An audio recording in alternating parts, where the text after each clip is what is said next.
Nina video ya circulating eya Egaali kyetuyita Egaali eya Fik Gaza later ba identifies that ya Fik Gaza Egaali eno ngeyingira kibeera kyetaagisa bw'ojja ku concert ennene ng'eyo otambule ne Egaali because nalabye enamba y'abantu nga 30-40 beyabadde atambudde nabo naye ng'okimanyi nti eri gy'ogenda concert ey'okusasulira and ne force gye baayingiza to an extent ndi buli omwe akyuka alabe kiki ekijja. What is your take ku nsonga eyo eya Fik Gaza ne Egaali ye n'abalala abazze ne Egaali? All along sijja kuzirolinga ku kintu kukya mti Fik Gaza eka abayimbi abasinga naddala abayimbi abakuba raga afro ochegeera be balina nnyo ekintu ekyo ochegeera nti tojja kusanga muyimbi wa bandi nga tambudde n'abantu abasukka 10 tojja kusanga muyimbi wa R&B nga tambudde n'abantu abasukka 10 kino kirimu dansolo kirimu bakubaraga ochegeera abamanyi nti no balina simanyi where it came from naye tubadde nga tukyogerako it is uncalled for tekiri necessary ochegeera nga tugamba nti no abasumba lwaki omusumba otambula ne security abe mundu oli muntu wa Katonda omanyi tokola kikyamu lwaki oba otambula naki n'abantu abo so kino kikulaga nti no abantu abalina entalotalo be bakola ki be batambula n'Egaali because they know they have enemies out there tali sure na jalaga tamanyi kigwa kitya okitegeera so since they can't afford okuhavinga police nti police emutambulireko ndagenda sasula wa bouncers abali legit okitegeera amaliriza atambudde n'Egaali bana tebasasulwa ababeera mu Gaali. How much will you pay them?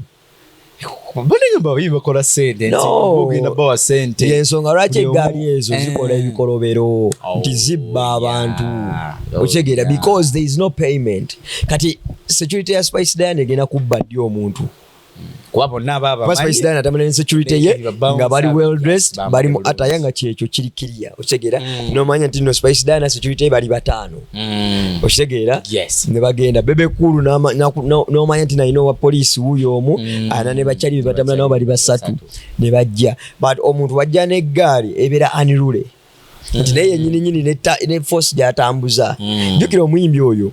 aina ojwetegeze Egaali aina wabeera nga yakulembedde naina watuka nga ali makati mubbo kati wotegerera wabanga akulembedde abeera safe kasatambulira wakati ngomanya kiralamu otegedde so kati botunulye ekintu ekyo nti abantu banene ababeera organize bali mu kunyumirwa Egaali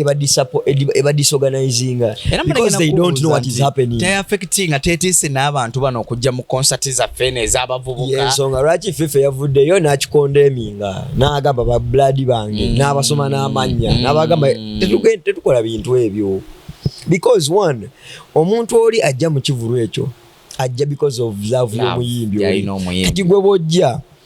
omuntu onale ng'okwetamwa music niyeta mwendongo naga nti buli ogenda yeyo bakusindika bagenda kubba bagenda kukola kinene so there is a lot of frustration ebera ku bantu abo. Alright, tukwaniriza nnyo ku Busesa Media jebale gyotusizaako engalo olwaleero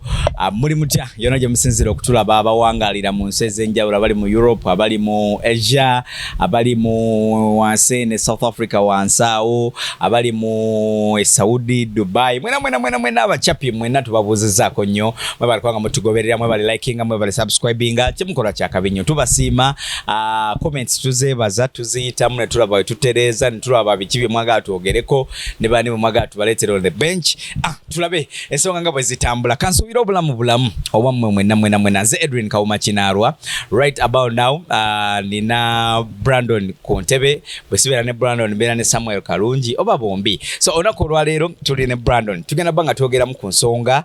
ez'enjawulo program twogere ku nsonga. How are you Brandon? Ndistede impossible. Obulamu bugamba ki? Utandise okukola omubiri olayika ogendako mu gym bode enjiraba etandise okuvaayo mu kuyala zendika tengene mu gym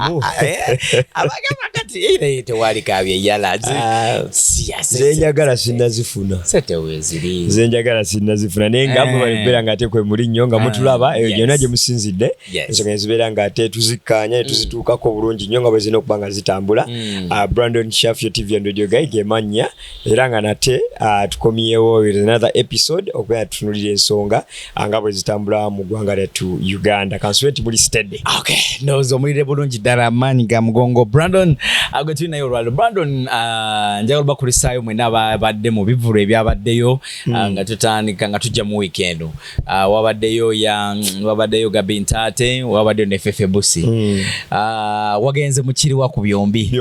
bibaddemu nze supporting Ugandan music osasula oba wa coupon amanye support na yeye yakukana tekati nze baizo bawo nandiyagadde nnyo okusasula oba nandiyagadde nnyo okusabiriza naye by default kyekola kyokka buli kibeerayo wesanga tiketi tebazireeta ate nema ngenze kusasula era otuuka ku mulimu ne bagamba nedda ssebo yitawo tandikire ku Feffe Bussi njawo kumyozayoza wakoze mark congratulations bw'ogigeraageranya wabaddeyo was it a success? A success. Total success. Njaga tugere ku factors kyezazifudde okubeera success ne observation gweze wazze olaba aizabadde mu show eyo. Why not hip hop? Ekitegeeza nti hip hop ali waggulu watetumuwabudde oba gwe factors kize walabye ezaleetedde show okuba waggulu but Ugandans love music kasita obanga omuntu weeyisa bulungi kisokera ddala accreditation ya Feffe Bussi okubeera nti ali so down to earth ayina empisa talina buvuyo otegeera kimubeereddewo ne kibeera nga kimutambuza on a positive side otegeera n'engeri gye yamaketingamu ekivulu before kuba Feffe Bussi tumujjukira ekivulu kya Sindi kyaliyo ennaku z'omwezi nga 7 March 2020 kati Feffe Bussi kwe yalangira n'aga nti no nzija mu May ennaku z'omwezi nga 18 omwaka ogwo gwennyini but of course White Week ndowooza 2 ne tugenda mu COVID outbreak ne baggalawo ne baggalawo Feffe Bussi abantu ne basigala nga ba-anticipatinga Feffe Bussi si ye muyimbi eyalangirira ekivulu nti because of a song kubanga ennyimba nnyingi Feffe Bussi zabadde alina nga tusuubira nti no yandikoleddemu concert otegeera nga zonna zijja ziyita nga takoze so around is a test of time nga azimba catalogue ye mu time buli muntu gye yandigambye nti wano tuwe tulabyeko abayimbi ng'akola oluyimba olwo n'akola ekivulu otegeera so Feffe Bussi abaddengawo from the name Gravity ng'akyali Gravity nga bamugoberera bamulaba paka erinnya ebaali mu bbako n'asigala n'akola ekikye n'amuwandika n'omuwandikira oli era n'asigala nga ye ali ku kikye Feffe Bussi yagenda n'agatta tuyina rap tuyina hip hop tuyina ruga flow otegeera tuyina poetry bino byonna byawukana mu jeno yabyo so Feffe Bussi byonna yabikwata n'abiteeka mu kintu ekya kimu nti Feffe Bussi bw'oyagala akuweerawo freestyle agisobola bw'ojja mu poetry n'akuwa otegeera n'atontoma otegeera bw'ojja mu rap n'akuwa bw'ojja mu hip hop n'akulaga nti asobola hip hopinga bw'ojja mu luga flow n'akikuwa kati ate n'agenda n'atugattiramu nti ajja kuwayo ennyimba nga Smile kusoma katabo new chapter after n'akuwa ki afro kiri awo otegeera n'akufusingira buli kintu n'akuwa packaging nzito ng'ewera so generation gyayimbira yali yagitegeera otegeera kati n'abeera ng'atambulira ku time ye mpola mpola Feffe Bussi ayimbye more than emyaka 7 naye kati wabanga asaze onaga nti no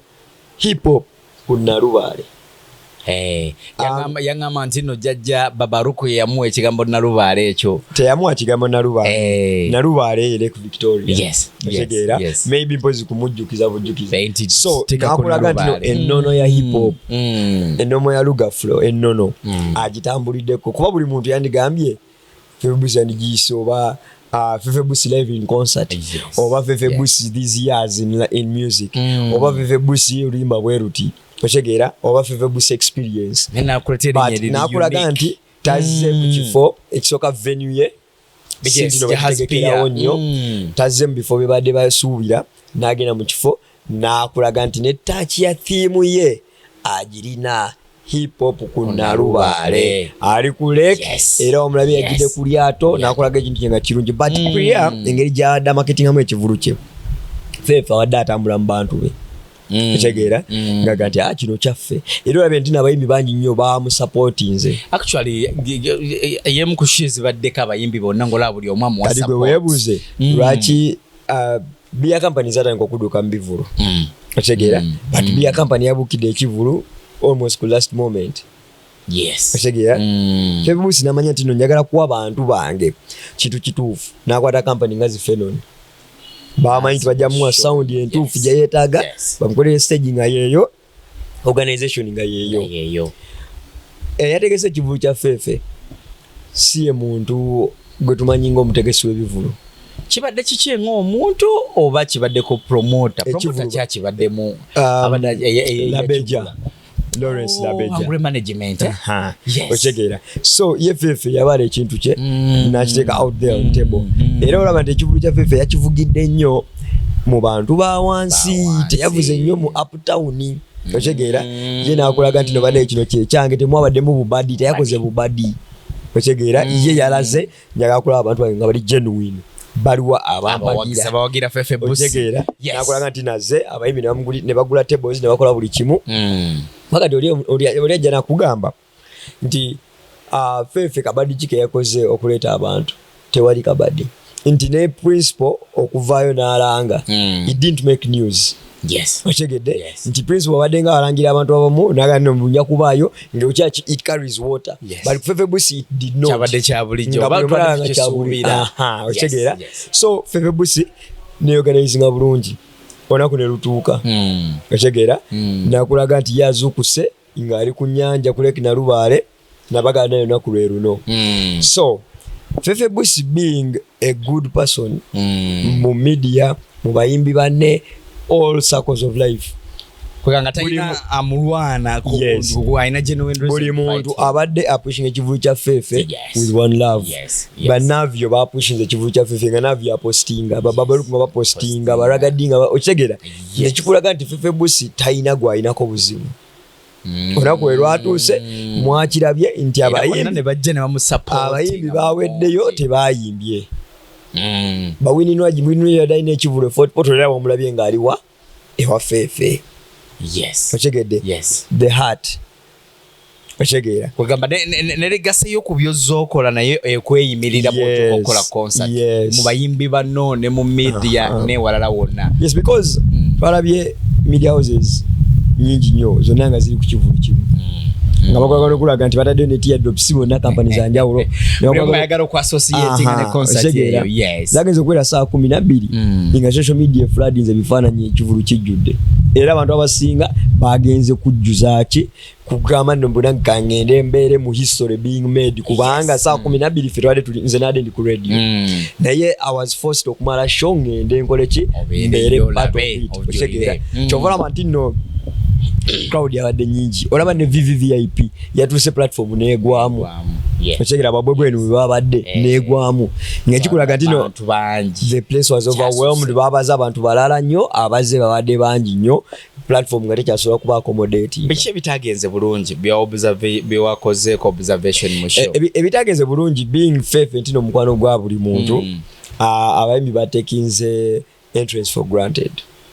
ne bajja ne numbers eziri overwhelming nina video ya saturatinze eya Egaali kyetuyita Egaali eya Fik Gaza later baje identify that ya Fik Gaza Egaali eno ngeyingira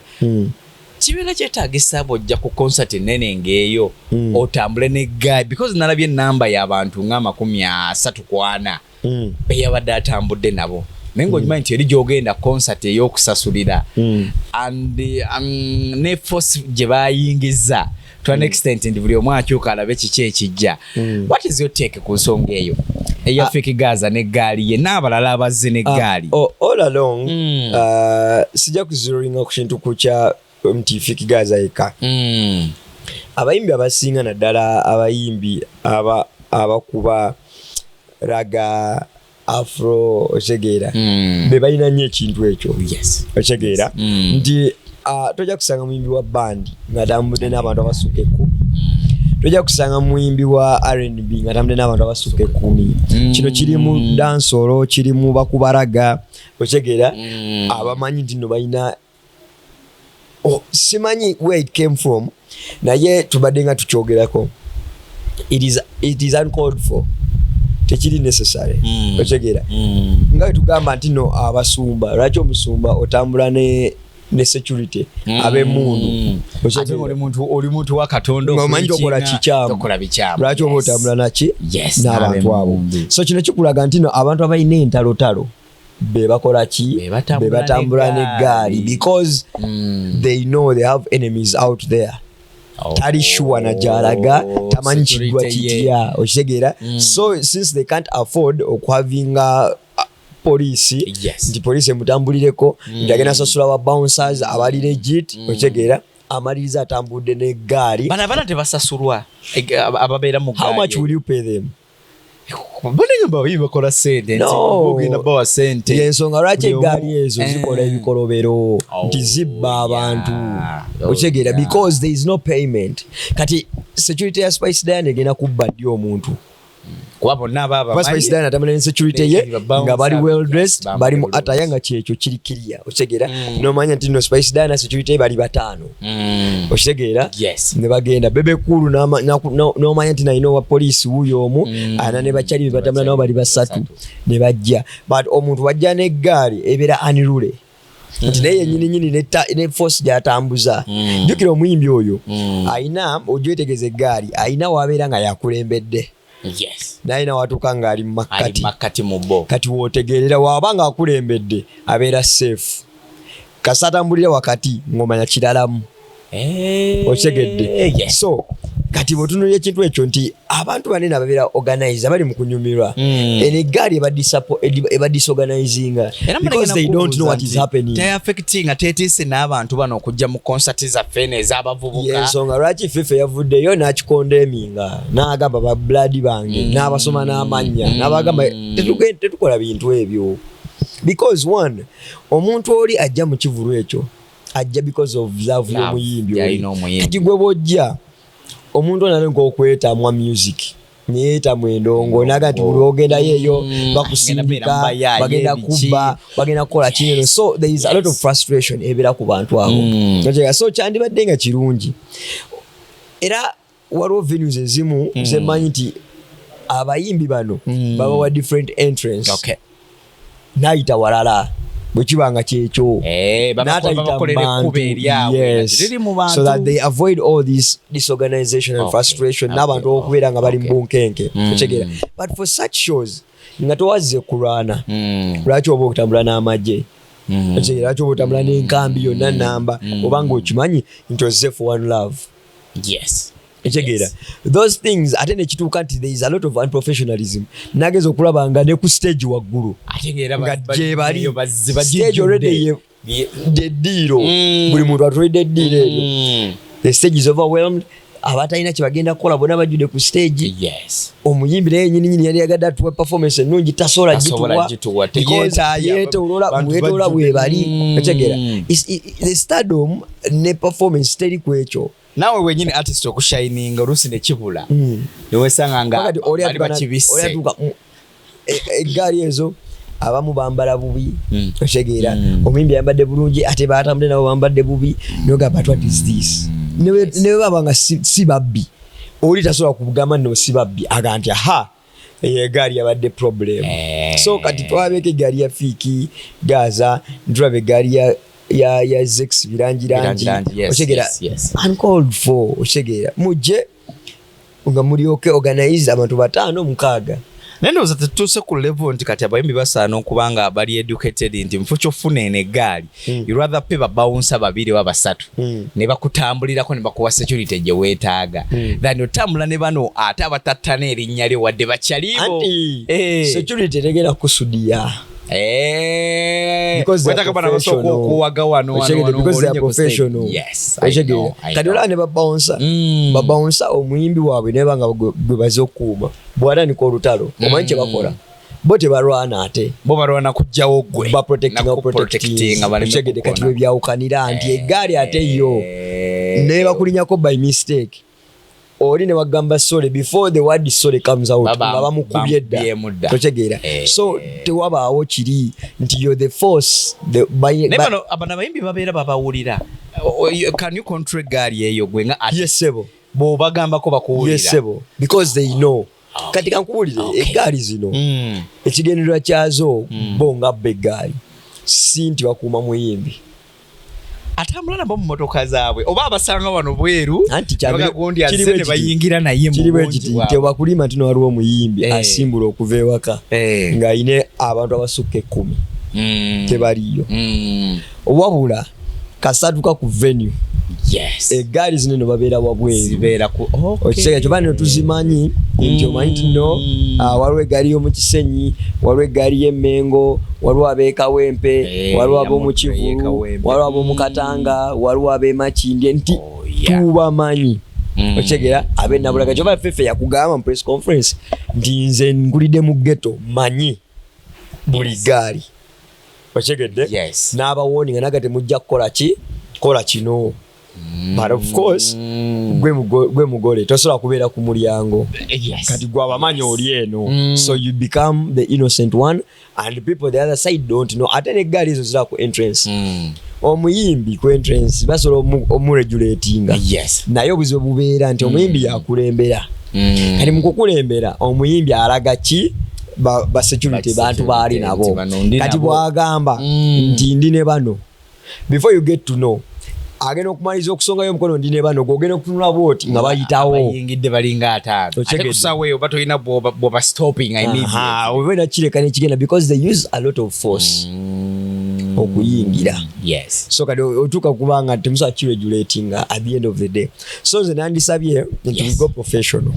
atumanye nti bwe tuba tugenze mu bifo bineeno bano abantu aba bazze kunyumirwa otegeera ate n'omuyimbi okulabawo tekyetagisa Egaali otegeera jangu majestically you can do something on stage and people recognize you let your performance speak for you atambula bwomu batambula bantu babiri naye nga bwajja ku stage information etuuka nti Ragadi yabaddewo Wizo didn't perform but era we saw nti Wizo yabaddewo otegeera so that's one of the things that didn't go well then ekyokubiri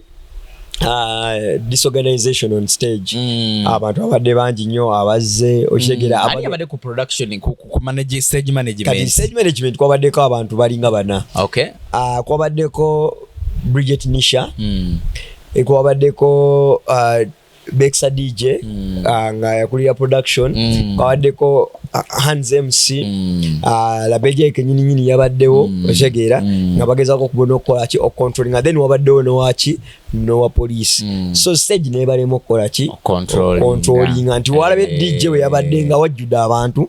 kati ate neeno bandi Feffe gyalina okuviira wakati era nga aliwo naye abantu kati nga bandi naye eri exhausted temanyi bwaki alina kukola otegeera then ne security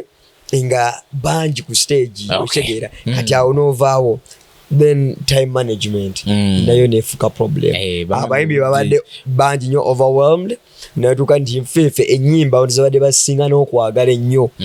yasobola oziyimba ng'aziyimba